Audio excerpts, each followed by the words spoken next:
Bismillahirrahmanirrahim. Assalamualaikum warahmatullahi wabarakatuh. Sahabat orang desa dimanapun berada, selamat pagi, siang, sore, dan malam sahabat. Mudah-mudahan sahabat senantiasa selalu berkesehatan, umur yang panjang, dan limpahan rezeki yang berkah. Sahabat, alhamdulillah pada hari ini channel sahabat orang desa bisa ngevlog kembali di pedesaan. Dan hari ini berada di kawasan area pertanian. Oke ya sahabat, ikuti vlog channel sahabat orang desa di pedesaan dan tonton terus ya sahabat videonya sampai selesai.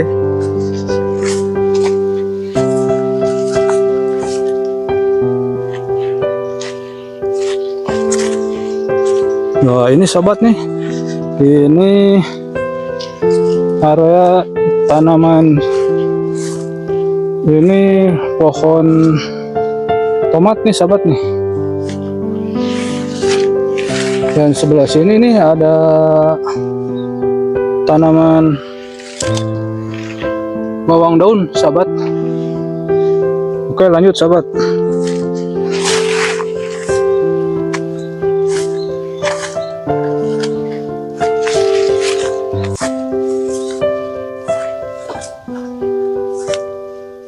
Nah sahabat tuh, itu di sana kelihatan tuh ada aktivitas petani, itu kayaknya sedang memasang mulsa nih sahabatnya. Ayo sahabat kita dekati, kita lihat-lihat dan mungkin kita ngobrol-ngobrol sama para petaninya sahabat.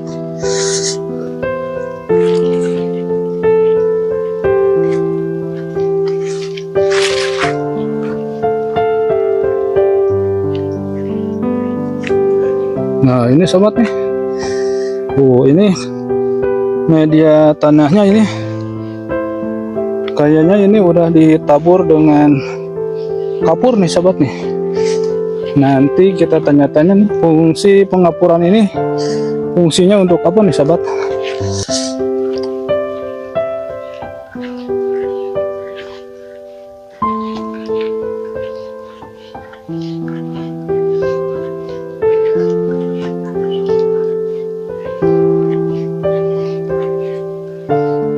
Ini sahabat tuh.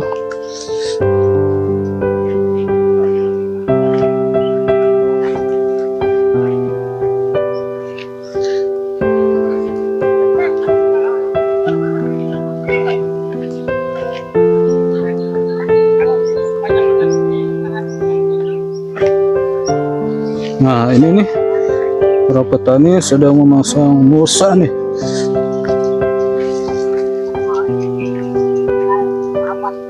Assalamualaikum.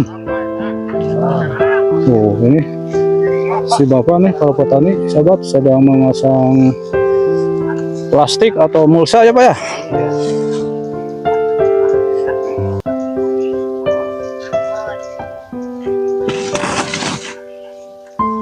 Sahabat tuh, jadi ini pemasangannya harus benar-benar kencang karena ini media tanamnya atau tanahnya nih kayaknya panjang nih Pak. Ini kurang lebih berapa meter Pak panjangnya ke sana? Ya kurang lebih 20 lah. 20 meter ya. Sahabat panjang banget nih, sampai ke sana tuh.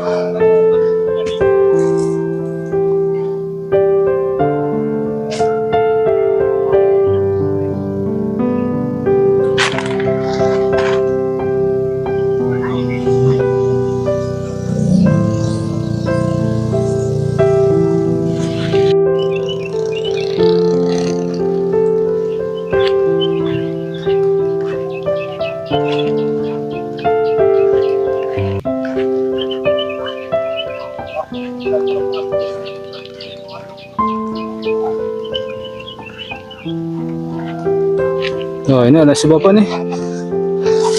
Oh, assalamualaikum. Waalaikumsalam. Wah, naon Pak? Tamang.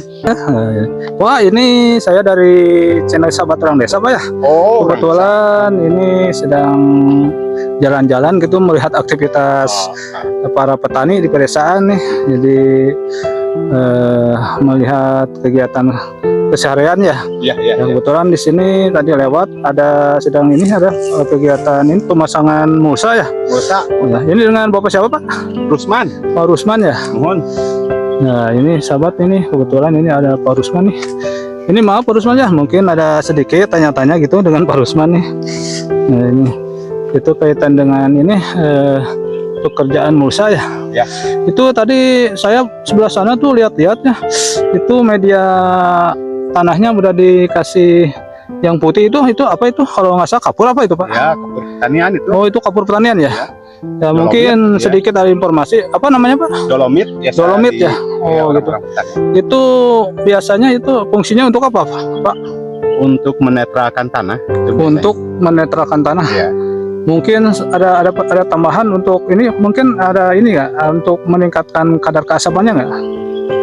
Iya, itu untuk Oh, kan biasanya kadar keasaman tanah di sini paling 5 pH-nya. 5 pH-nya ya. Kalau ditambah kapur sampai 6. Oh gitu ya. Itu ya, berarti ada penambahan Iya, penambahan. ya pH ya, kadar keasaman tanah. Nah, itu sahabat tuh. Tadi kan kita pernah itu udah lihat ya sahabat ya. Di sana itu media tanahnya udah ditabur dengan kapur gitu.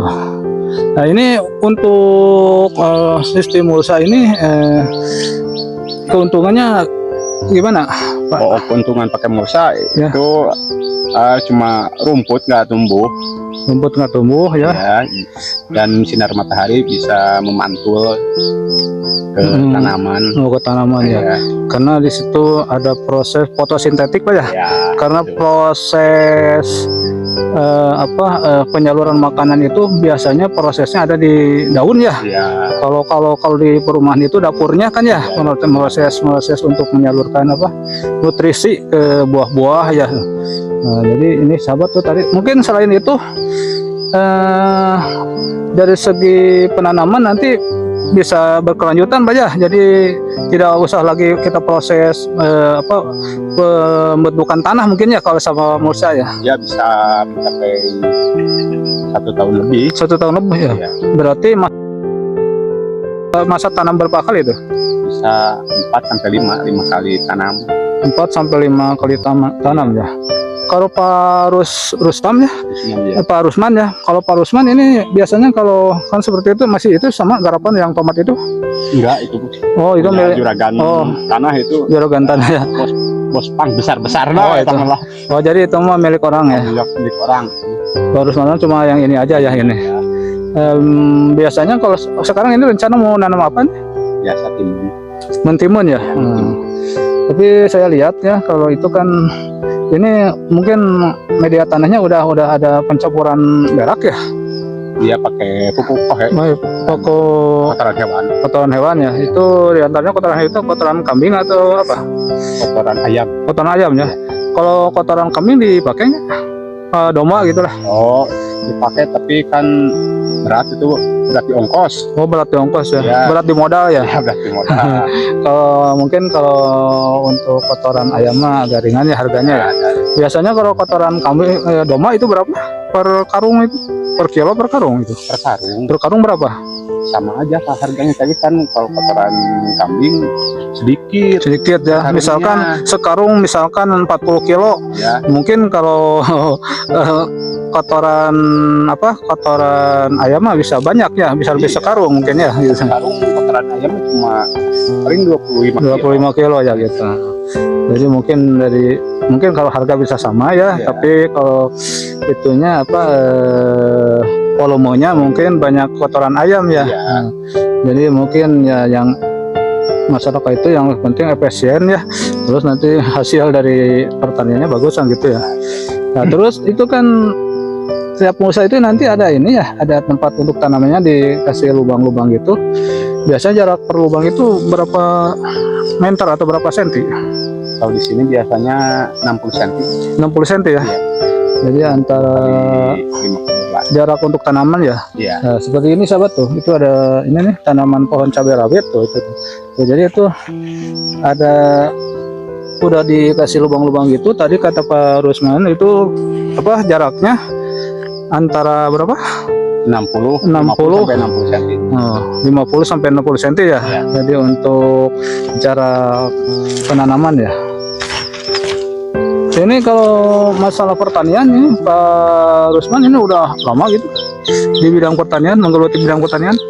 Saya itu dari tahun 2005 ya. Iya. Berarti ya udah lama ya 20 tahun ya. tahun. 20 tahun mah itu berarti udah berpengalaman nih sahabat nih di bidang pertaniannya. Mungkin ada suka dukanya. Dukanya paling ketika harga jatuh. harga ini ya harga panennya jatuh ya. Tapi kalau sukanya pasti ya kalau harga lagi mahal ya. Ya memang itu kan suka duka seorang petani masalah harga ya kebanyakan ya. Ya memang begitulah kalau siklus kehidupan ada turun naik ya. Itu mungkin satu tantangannya gitu. Karena kalau masalah apa sayuran itu harga tidak tetap sih ya. Jadi tergantung pasaran ya. Ya tergantung banyak barang. Ya, nah gitu tergantung pasaran dan tentu di pasaran itu kalau banyak ya jatuh ya ke harga ya otomatis ya. Nah, ini sekarang ini Pak Rusman ini selain ini rencana mentimun ngegarap apa lagi di lahan pertaniannya? Oh punya buncis. Buncis. Ya. Oh. Kalau buncis sekarang berapa harga buncis? Kemarin itu jatuh sebelum lebaran bagus. Terus sudah lebaran Idul Adha kayaknya barang jadi serentak pemanenan diakibatkan libur satu hari Idul Adha libur. Oh iya. Jadi besoknya barang Melimpah mungkin ya. jadi melimpah ya. Jadi itu karena satu hari itu pada libur, pas hari berikutnya semua serempak panen mungkin ya. Jadi otomatis harga jatuh ya. Itu pasaran berapa itu per kilo kemarin? Kemarin cuma 6.000. Oh 6.000 ya. Itu kalau nggak salah dari apa? Dari 12 berapa? Dari 10. Dari 10.000 ya. Oh, itu lumayan ya 4.000 penurunannya. Ya begitulah kalau resiko petani ya. Kalau kompak menanam ya otomatis ke harga jadi jadi jatuh ya. Tapi memanglah itu suka dukanya. Yang terpenting kan udah ada usaha ya harusnya ya. Karena namanya juga kehidupan kita perlu berjalan terus ya. Kalau masalah suka dukanya ada harga lagi mahal, alhamdulillah. Kalau lagi turun mungkin itu ujiannya ya. Ya barusan nih sahabat nih udah ngobrol-ngobrol sama Pak Rusman nih salah seorang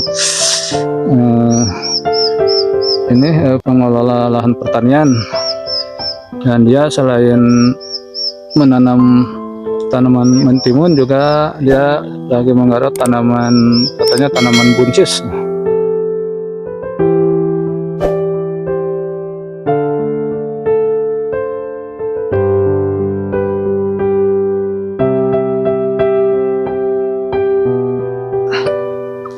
Kalau ini Pak Rusman, ini kalau lokasi pertanian ini ya, tanaman sayur ini lokasi masuk ke kampung mana Pak Rusman? Ini udah masuk kampung Cigoong. Oh ini udah masuk kampung Cigoong ya. Kalau sebelah sana Kira beres ya. Tapi kalau desanya sama masih Polosari ya.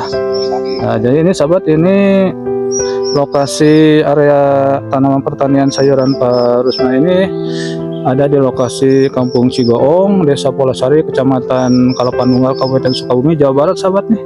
Dan di sini memang sebagian besar masyarakatnya bergerak di bidang pertanian, sahabat. Jadi memang alhamdulillah daerah sini ini banyak menyerap lapangan tenaga kerja nih. Jadi bisa masyarakat bisa ikut, mungkin ada yang bagian ini seperti ini mengelola tanahnya, lahannya. Dan kalau kemarin saya pernah lihat sebelah sana itu ibu-ibunya bagian ini memetik atau panen, sahabat ya.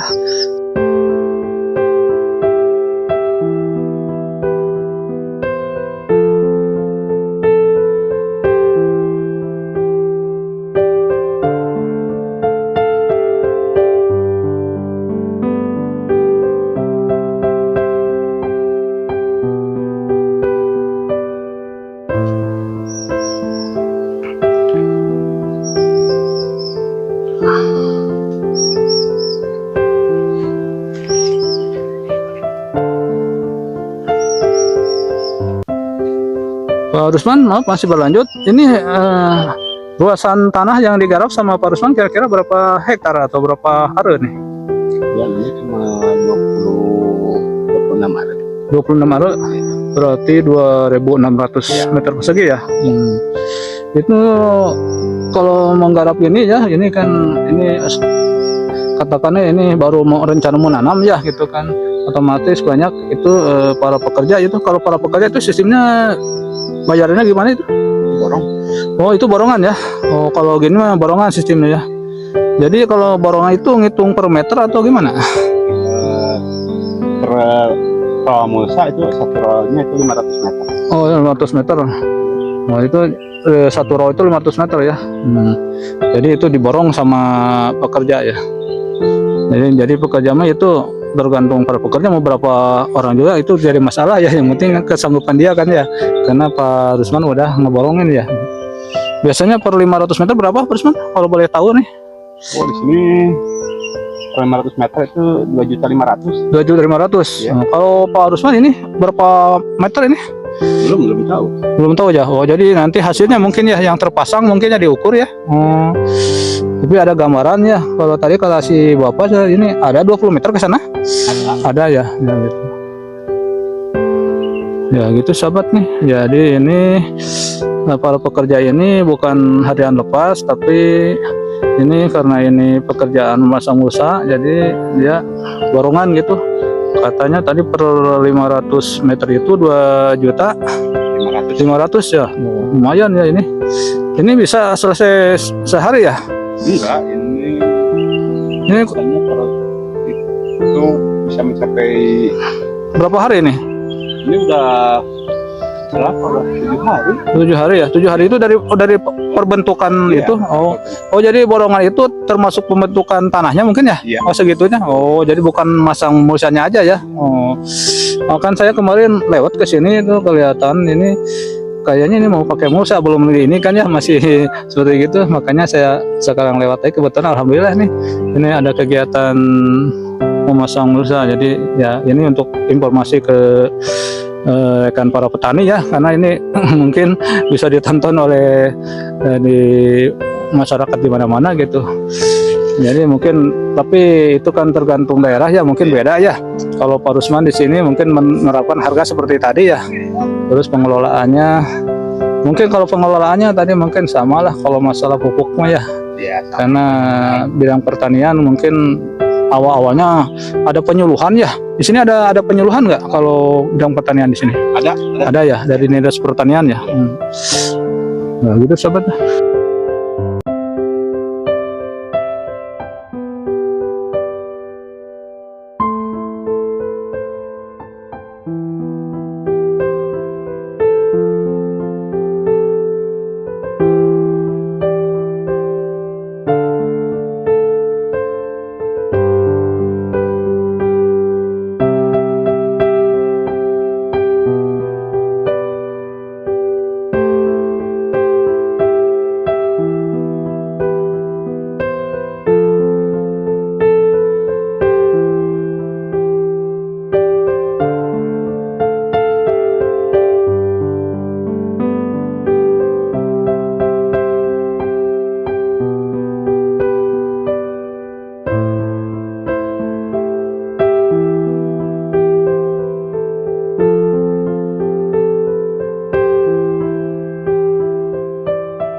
Pak, ini kalau nanti kalau udah di ini pinggiran pakai ini lagi, pakai sumat ya, dari bambu ya. Ini Oh, dari gitu ya. Itu apa itu namanya itu? Jumat fiber. Oh, fiber ya. Oh, jadi mungkin supaya tidak keropok tuh kan kalau sama kayu mungkin. Pakai bambu. Iya. Pakai bambu sebulan harus diganti lagi. Tertusuk kalau begitu enggak. Karena sama ini apa karena renyuh ya kalau di itu rayap. Kalau fiber awet.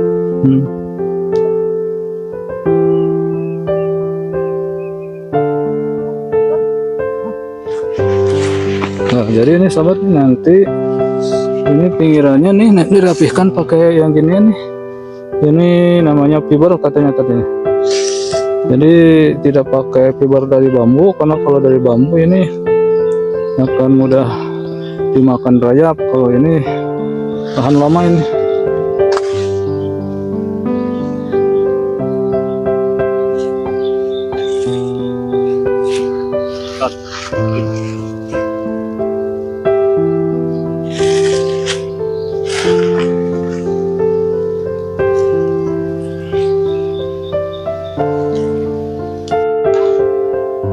Sahabat, rupanya vlog channel Sahabat Orang Desa di pedesaan, khususnya di area lahan pertanian, cukup sampai di sini, sahabat. Tadi telah ngobrol-ngobrol dengan pemilik lahan area pertanian ini dengan Bapak Rusman, dan mudah-mudahan keterangan-keterangan yang disampaikan oleh Bapak Rusman tadi ini bisa bermanfaat, menjadi inspirasi dan motivasi bagi sahabat dimanapun berada. Dan apabila ada kata-kata yang tidak berkenan, mohon untuk dimaafkan ya sahabat. Dan tak lupa channel Sahabat Orang Desa mengucapkan terima kasih kepada sahabat orang desa dimanapun berada yang senantiasa stay menonton channelnya Sahabat Orang Desa. Dan yang telah like, share, komen, and subscribe, mengucapkan terima kasih. Mudah-mudahan setelah kebalikannya mendapat balasan yang berlipat-lipat dari Allah Subhanahu Wa Taala. Dan yang belum like, share, komen, and subscribe, mohon bantuannya untuk bisa like, share, komen, and subscribe. Akhirul kata, wabillahi taufiq wal hidayah. Wassalamualaikum warahmatullahi wabarakatuh.